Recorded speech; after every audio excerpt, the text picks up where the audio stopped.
Bought this McLaren 600Lt and it was so cheap I just couldn't say no. I received a message saying that their friend has crashed a McLaren and was looking to sell it. And just from looking at the photos, the damage doesn't look too bad. The only issue is that the car was all the way in Greece. But as the damage of the car didn't look too bad and the price was good, I committed to buying it sight unseen. After 6 hours, we finally put it in. Matt, good luck taking this out. The McLaren was then trailered all the way back from Greece to the UK before finally arriving with me. The day is Wednesday the 29th of July and I want to have this car rebuilt by next Wednesday, and for that to even be possible we need to get the car inside and start stripping apart all the damaged parts and work out what we need to order. I've got a vision for this car of what I want it to look like at the end, and I just hope we can make that come true. Let's get it inside, let's go. I am excited for this one. The 600LT only weighs 1.3 tonne and has nearly 600 horsepower from standard. And then you look in the rearview mirror and you see flames. This car is just alive. But if I've got any hope in rebuilding this in 7 days, we need to inspect the damage.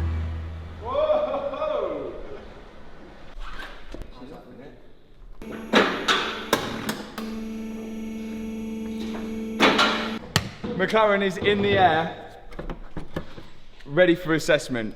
I've noticed something bad, but we'll get to it. We'll get to it.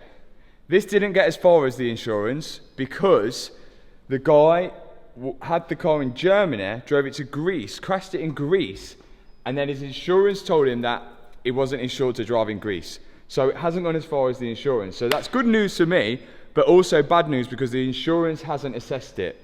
And I could only assess it over WhatsApp photos. So we took the risk, and we have found a little bit more damage than usual, as we always do. To start off with, get the trailer out, and let's start just getting all the broken parts off, and then we can kind of make a tally. Now, to make the 600LT as light as possible, McLaren tried to save weight everywhere. Carbon bucket seats, shorter exhaust systems, lighter suspension, and near enough every panel is made from carbon fibre. So a lot of this stuff could be pretty expensive. First step, what I want to do, just to eliminate anything, is see if this car actually runs. And to get it running, we need a good running battery. It's a lithium-ion battery. It's a genuine McLaren one that's on it. I want to try and revive it. It's completely flat, but to get to it, really we've got to remove this tub, and we're going to have to remove it anyway. And I do think there's a pyro fuse on it, which we'll get to. That could stop us from starting it. First off, let's remove this. Out we come. The battery for the McLaren is right under the tub here. And it's important we try and revive this because even a second-hand one is over $2.5 grand. Because they're these special lithium-ion batteries, which are like lightweight ones. So to get to it, I'm removing this tub, and then we're going to get the battery charger onto it. Okay, we're going to need a tub, definitely. We're broken in the corner, we're broken at the top. Unfortunate, but I don't think there'll be too much. But now we can access the battery.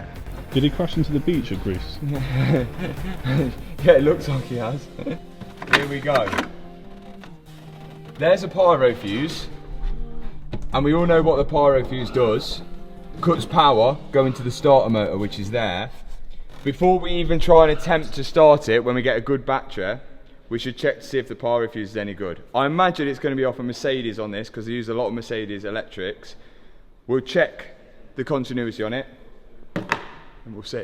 We all know by now that the pyro fuse blows when the car is in an accident, stopping you from restarting it, causing any fires, or just damaging the engine. The only reason I think it's blown in the McLaren is because the airbag is blown on the driver's side door. So before we even attempt to start it, we're going to check whether this one is any good. When these two touch, makes a beep, shows it makes a connection. Let's see if we get a beep across here. Oh no, no beep. So that means no power going to go to the starter motor. So that means we need